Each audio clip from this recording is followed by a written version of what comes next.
Hi everyone, this is going to be a very short video on how to set up your tables. What you need to remember is that each table will be different. Okay, so right now we're really zooming in on some negative values here. Maybe in another problem you might be zooming in on like 2. So always be aware that each problem is different, but just try to apply each skill from one problem to the next. So I believe that for one of our problems we are focusing on the number -1.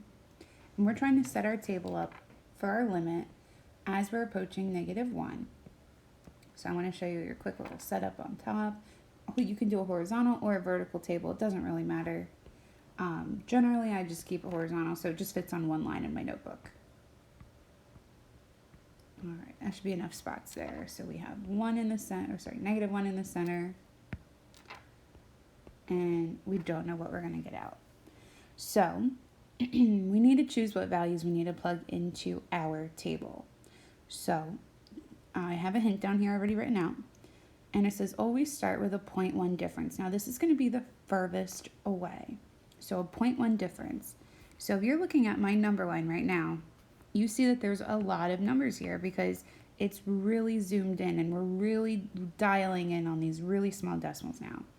So a 0.1 difference is going to be right here. 0.1 to the right is going to be -0.9, and 0.1 to the left is going to be -1.1. Negatives should make you feel a little bit uneasy, and that's okay. And that's because generally, like, you see this and you might think that this is on the right hand side of -1, but remember with negatives, as we go more to the left, that's where, like, physically you'll see your numbers getting larger just with a negative sign. So we have our first numbers here.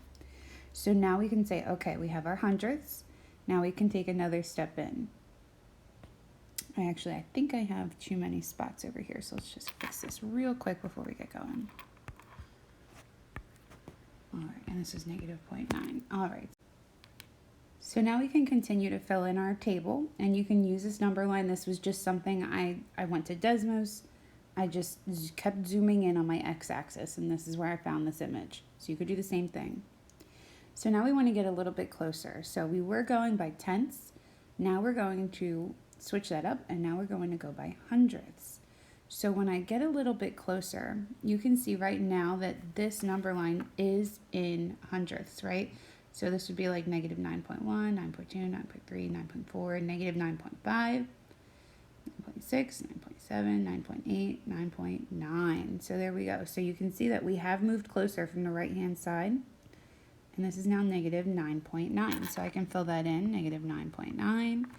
And then from the left-hand side, it's going to do the same thing. This is still in hundredths over here. And now I'm at -1.01. So -1.01.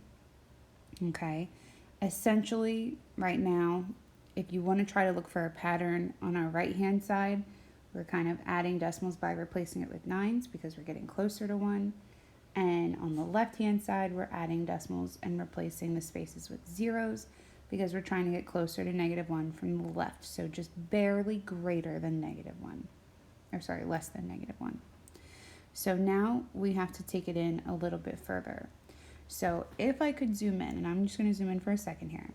So if I could zoom in when I was on Desmos, okay, I could get to a point where I'm right here, right? This is what I mean by we're really taking this focus down as close as we can to one number. So when we're doing that, this can now be broken up into more terms. So this can now be broken up by thousands. So there's going to be 10 here. So 1, 2, 3, 4, 5, 6, 7, 8, 9, 10. So when you're looking at this, okay, I might have one too many there, but just go with the flow here. So when you're looking at this, we're getting even closer. So instead of being 100th away from -1, now I'm only going to be 1,000th away from -1, meaning that this value right here is -0.999. I'm 1,000th greater than it. I could also be 1,000th less than it on the left-hand side. So that's -1.001. Okay, so if you want to think of it like that, think of like, okay, first I'm going to add a tenth to each side, then I'm going to add 100th to each side, and then I'm going to add 1,000th to each side. Okay, so that's really the increments we're going here. And if we all stick together, then it should be pretty easy to check your work and to make sure you're getting the right answer. So now we're doing our 1,000th step. And you can see how, now that I've zoomed out, it's almost really hard to see that on our number line, because that's how close we're getting to these values. So this is going to be negative 0.999. And then on my left-hand side, we found that it was negative 1.001. So I guess we came up with a nice rule of thumb here. So let me just write that out so we can finish this video. So if you want to keep it pretty stationary, if this is our C value, this is C plus 1,000th. This is C plus 100th. And this is C plus 1/10. And same idea on the left, but now we're subtracting. So this is C minus 1,000th, C minus 1/10, and C minus, 100th, and then now C minus 1/10. So this is kind of like in general. So I hope this has cleared it up a little bit. It's really not as hard as it may seem. It's just decimals that you're not really used to using in input-output tables.